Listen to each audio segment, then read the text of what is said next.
Morning guys, Sam here from SD Grunt Maintenance. Welcome back to the channel. Today we're in Bookham and we're fencing. They just need a bit more privacy in this garden, to be honest. So it's all going behind these shrubs here. Let me take you in. So as you come in, it's got this chain link fencing.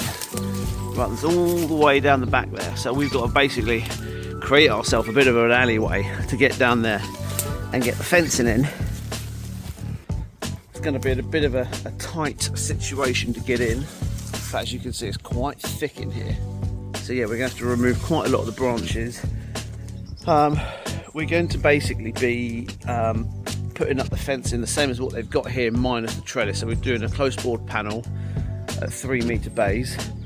So yeah, let's get some tools out, let's get cracking. So here in my trailer we have all the materials that we need to get unloaded. We've got our posts, our arris rails, our concrete, all our feather edge. So now we're going to get this unloaded into the back garden. And as well as fencing this morning, we've got a stump man coming in to get rid of some of these big stumps that are just going to be in our way. The boys have been down this morning, you can see Kai there trying to make a bit of a headway using the Stiga pruning saw.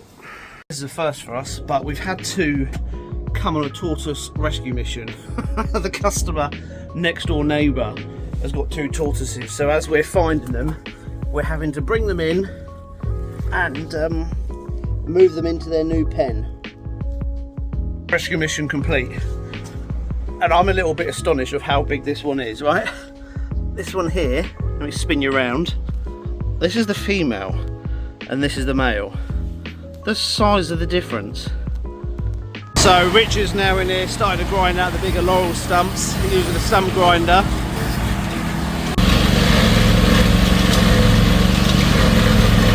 So now all the stumps have been removed, we can now concentrate on getting these concrete posts and the metal posts out. But as you can tell, it's not an easy dig here.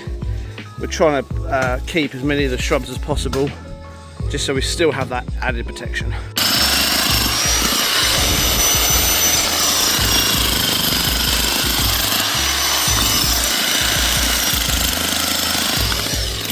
So we've now, after all this morning, got our sight line clear. Oh, let's move that out of the way.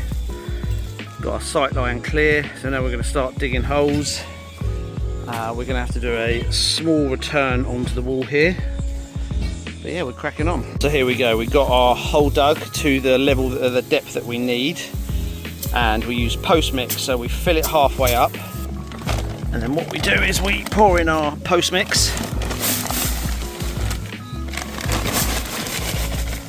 and we give it a bit of a mix about to mix the water with the powder.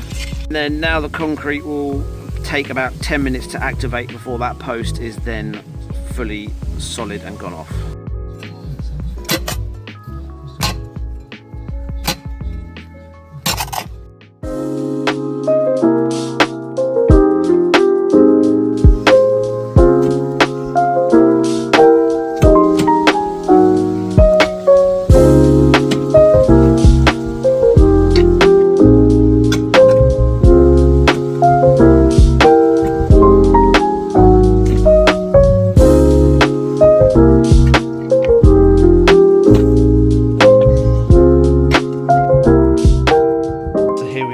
Day 2, and after yesterday's hard work, we're now starting to frame up.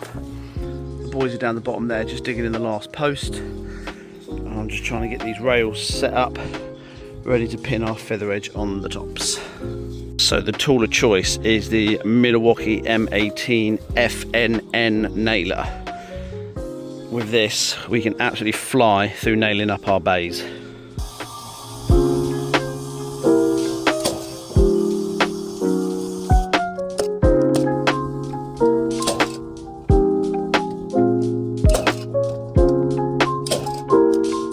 Now that I've got half a dozen boards on, what I like to do is every now and then just check that we're still level. And look at that, absolutely bob on. Another great little tool that I use is a little spacer, so you know that every time you put your boards on, it's absolutely the same space all the way down. Now I know a lot of the old guys and the old school people, they just do it by eye, but again, I like it exact. I know people use bits of wood, bits of offcuts, but for like £3 for a set of 4 or something like that, they're quite good. So there we go, this is the first bay that we've just done. All looking nice and tidy, all level, all the same. Now we just got another 4.5 to do. So here we go, all finished on this job. I'm not gonna lie, it was a bit of a hard slog. The ground was like absolute concrete, and trying to get these posts in were just, I think it took it out of everyone. So, but anyway, we're happy with the outcome. Customers happy with the outcome. So yeah, all is good. So thanks for watching, and don't forget to like, subscribe and share, and I'll see you on the next one. See you later.